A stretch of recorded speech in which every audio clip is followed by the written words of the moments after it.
आज देख सकते हैं युवाओं का मकसद होता है कि बढ़िया से पढ़ाई लिखाई हो, अच्छा से कंपटीशन की तैयारी करें और झारखंड की नामधारी परीक्षाओं में बैठे।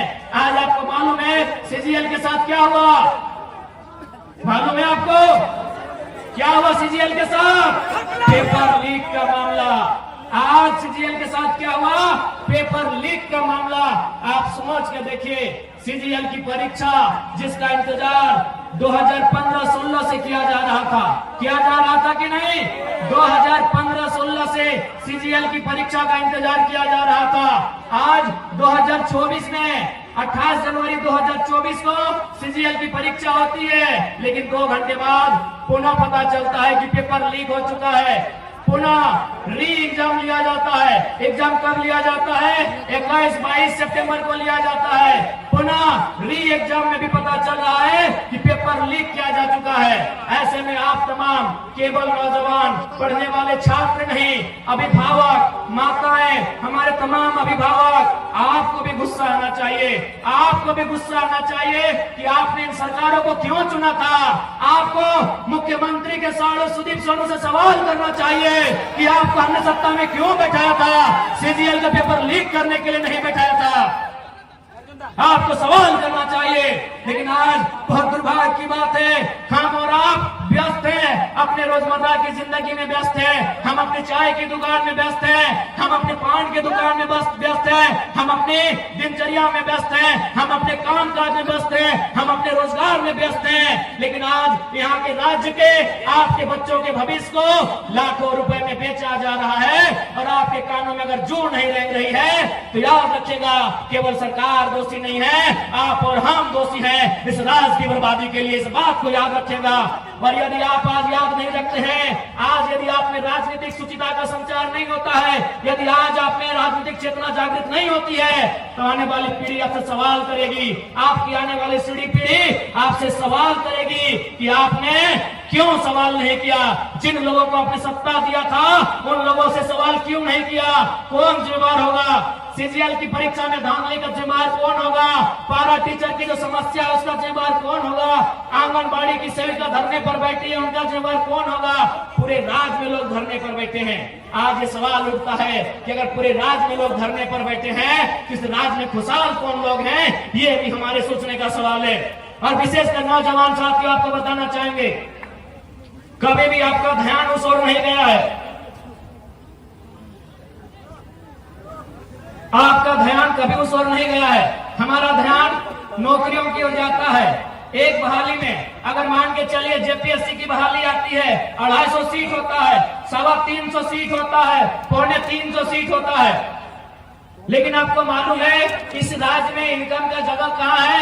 आपको अभी तक मालूम नहीं है, क्योंकि हमारा माइंड उतना डेवलपमेंट ही नहीं है, हमारी सोचने की शक्ति वहां तक गई ही नहीं है। अरे नौकरी वन टाइम अगर जेपीएससी निकालती है तो 250 सीट ज्यादा नहीं रहता है। लेकिन आपको मालूम है आपके गांव में, आपके पंचायत में, आपके प्रखंड में, आपके जिला में जो भी सरकारी मकान है, जो भी सरकारी भवन है, वहां केवल 2-4 अधिकारी सरकारी होते हैं। बाकी एजेंसियों को ठेका दिया जाता है, बाकी कॉन्ट्रेक्चुअल लेवल पे आधार पे होता है, बाकी टेंडरशिप के आधार पे होता है।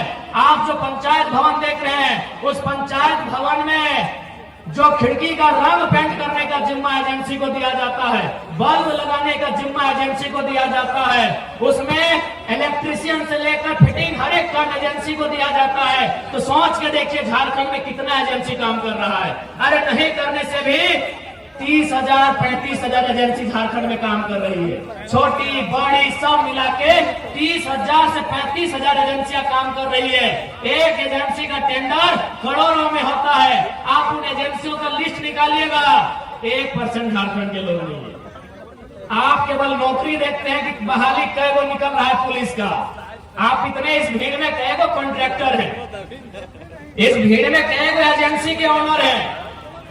आपकी जानकारी के लिए बता दें, आपके बगल में कोई सरकारी स्कूल होगा, हाई स्कूल होगा या +2 होगा, वहाँ का प्रिंसिपल सरकारी है, वहाँ का फिजिक्स का टीचर सरकारी है, वहाँ के केमिस्ट्री का टीचर सरकारी है। लेकिन आपको जानकारी होना चाहिए IT, TT और स्पोर्ट टीचर सरकारी नहीं है। आईटी का टीचर सरकारी नहीं है, टीटी का टीचर सरकारी नहीं है, एस्पोर्ट टीचर सरकारी नहीं है। और आपको यह भी जानकारी होना चाहिए कि आईटी और टीटी का टीचर एग्जाम लिख के नहीं आते हैं, एजेंसी के थ्रू आते हैं। वो एजेंसी भी आपकी नहीं है, वो टीचर भी आपका नहीं है। आज तक झारखंड का ध्यान गया ही नहीं है। झारखंड के नौजवान नौकरी के, ठीक है नौकरी अच्छी बात है, हमारी भी पहली प्राथमिकता नौकरी होती है, लेकिन आप एजेंसी को भूल रहे हैं, आप टेंडरशिप को भूल रहे हैं, आप ठेकेदारी को भूल रहे हैं। अरे पैसा वहां है। वीडियो की तनख्वाह क्या है? वीडियो की तनख्वाह आज के डेट में क्या है? 50,000, 1 लाख है। चलिए 1 लाख मानते हैं, चलिए मान लेते हैं बढ़िया पदाधिकारी की तनख्वाह 1 लाख है, तो 12 महीना में 12 लाख, यानी 1 साल का 12 लाख। वो नौकरी कितना करेगा? 30 साल। कितना? 30 साल। 12 को 30 से गुना करिए, 3.6 करोड़। क्या कैलकुलेशन सही है? 3.6 यानी 3.6 करोड़। यानी एक वीडियो एक बढ़िया साल में कितना पैसा कमा रहा है? 3.6 करोड़। आपको जानकारी होना चाहिए, एक छोटा एजेंसी करोड़ों का बजट एक बार में, हमको लगता है एक बार जब वो लेती है करोड़ रुपए बचत कर लेती है। आज तक किसी लीडर ने आपको इस ओर लेके नहीं गए हैं, कोई लीडर नहीं, किसी को मतलब नहीं है।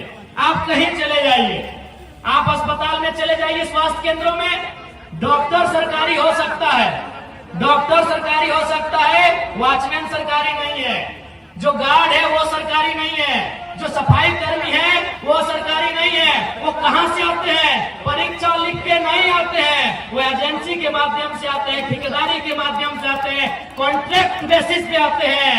अरे वहां आपका ध्यान गया ही नहीं है। इसलिए आज लोग मुझसे क्यों चिढ़ते हैं मालूम है? क्यों ये लोग इनके रातों के सपनों में हम आते हैं? क्योंकि ये बोलते हैं घरों में कि ये लड़का लीडर नहीं टीचर ज्यादा है, ये पढ़ाता है, ये अपनी सभाओं में भाषण कम पढ़ाता है, लेक्चर और क्लास ज्यादा लेता है। नहीं बताइए किस लीडर ने आपको बताया है? किसने आपको बताया है? झारखंड में, ये तो आपके इधर की बात मैं कर रहा हूँ। चलिए कोयलियरी की चक्कर लगाइए, जहाँ कोयला खोला जाता है, वहां की कंपनियों का नाम है संजय उद्योग, खेमका, आनंदिता, त्रिवेणी, मैंने ऐसे लगभग सैकड़ों कंपनियां हैं जो कोयला खोदने का काम करती है। वो कहाँ की है? हैदराबाद की है, इलाहाबाद की है, पटना की है, कलकत्ता की है, गुजरात की है, महाराष्ट्र की है, चेन्नई की है। आपके गिरिडीह और रांची की एक भी नहीं।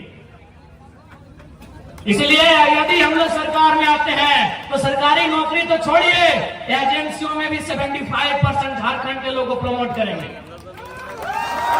झारखंड के लोगों को 75% प्रमोट करेंगे। और आपको मालूम है सरकार क्या चीज है, आपको मालूम है। उसके बाद चूंकि ये लोग ये तर्क देते हैं कि भारत के संविधान में कहीं इस बात का जिक्र नहीं है कि हम किसी को जाति के आधार पे, धर्म के आधार पे उनको नौकरियों में आने से रोके। सही बात है। भारतीय संविधान आर्टिकल 15 और 16 को पढ़िएगा, उस आर्टिकल में कहीं इस बात का जिक्र नहीं है। वहां क्या लिखा है कि हम किसी को धर्म, जाति, लिंग, मूल स्थान, जन्म स्थान इत्यादि के आधार पर भेदभाव नहीं कर सकते हैं। लेकिन ध्यान रखिएगा, वहां भाषा का जिक्र कहीं नहीं, हम भाषा के आधार पर रोकेंगे। भारत के संविधान में आर्टिकल 15-16 को पढ़िएगा, आपके हाथ में गूगल है, वहां जाति का जिक्र है, धर्म का जिक्र है, लिंग का जिक्र है, जन्म स्थान का जिक्र है, भाषा का जिक्र नहीं है। हम भाषा के आधार पर रोकेंगे। गिरिडीह में परीक्षा गिरिडीह की भाषा के आधार पर लेंगे। अब सवाल है कि कैसे भाषा के आधार पर परीक्षा लेने से कैसे रुकेंगे? भाषा के आधार पर यदि हम परीक्षा लेंगे तो कैसे रुकेंगे? उदाहरण के लिए मान के चलिए हमने हिंदी में कोई पेपर लिखा और उस पेपर में सवाल आया एक मुहावरा, आंख का तारा, इसका मतलब क्या होता है? आग बबूला होना, इसका मतलब क्या होता है? कमर कसना, इसका मतलब क्या होता है?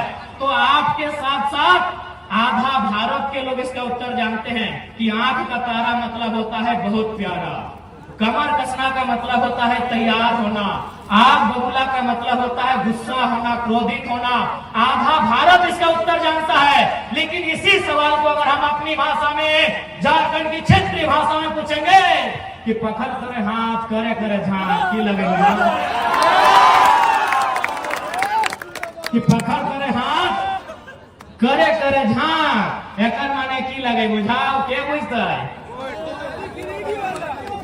कि हाथ से छूटल माछ और बांधे गड़ल कांच घूर घूर ना पावाय क्या बुझता है। यानी अगर गवर्नमेंट के पास दिमाग हो तो ये फॉर्म भी ले लेंगे और वे रुक भी जाएंगे, लेकिन ना इनके पास दिमाग है और ना दिल है, इसीलिए पत्थर दिल होके झारखंड की नौकरियों को बेच रहे हैं।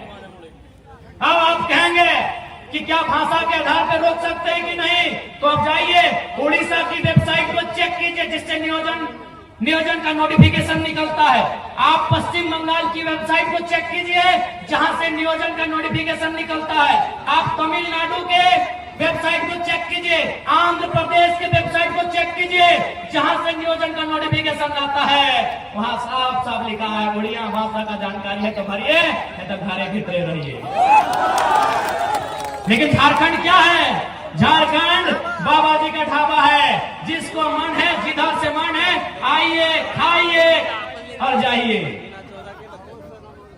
इसलिए आज जो लोग सत्ता में बैठे हैं उन्होंने अपनी राजनीतिक सूचिता का अंत कर लिया है, उन्होंने अपनी राजनीतिक दूरदर्शिता का अंत कर लिया है, उन्होंने अपनी राजनीतिक नैतिकता का अंत कर लिया है। और नहीं तो आज बार बार परीक्षा लीक नहीं होता, बार बार छात्र सड़कों पे नहीं आते।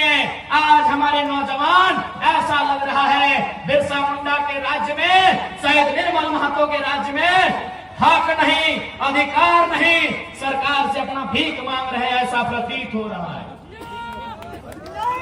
इसलिए आज तमाम नौजवान, चूंकि नौजवानों को गुस्सा बहुत आता है, लेकिन मुझे दुर्भाग्य है कि आपका गुस्सा अभी क्यों नहीं आ रहा, आपका गुस्सा सही जगह पे क्यों नहीं आता है। अरे आपका गुस्सा जो ताड़ी गोदाम में आता है, जो माड़ी गोदाम में आता है, जो जुआ खेलते हैं, जो टास की भट्टी में आता है, वह गुस्सा सरकार के सामने क्यों नहीं आता है, ये मेरा आपसे सवाल है। आएगा इस बार आएगा, कोई नहीं। क्यों नहीं आता है आपको गुस्सा इन विधायकों से? क्यों नहीं आता है आपको क्रोध इन सांसदों से जो आपके बच्चों के भविष्य को सौदा कर रहे हैं, उनके सपनों का खंजर भोंक रहे हैं? क्यों नहीं आपको गुस्सा आ रहा है? इसलिए आज तमाम गिरिडीह के वासी और मीडिया के माध्यम से पूरे राज्यवासियों को कहेंगे कि आज आपके पास समय है, आज आपके पास समय है। एक लड़का पारसनाथ के जंगलों से निकलकर आपको पुकार दे रहा है, इस पुकार को अनसुना मत कीजिएगा, नहीं तो 10 साल बाद जो लड़के हमारे भाई लोग आएंगे वो फेसबुक और इंस्टाग्राम से बाहर नहीं आ पाएंगे।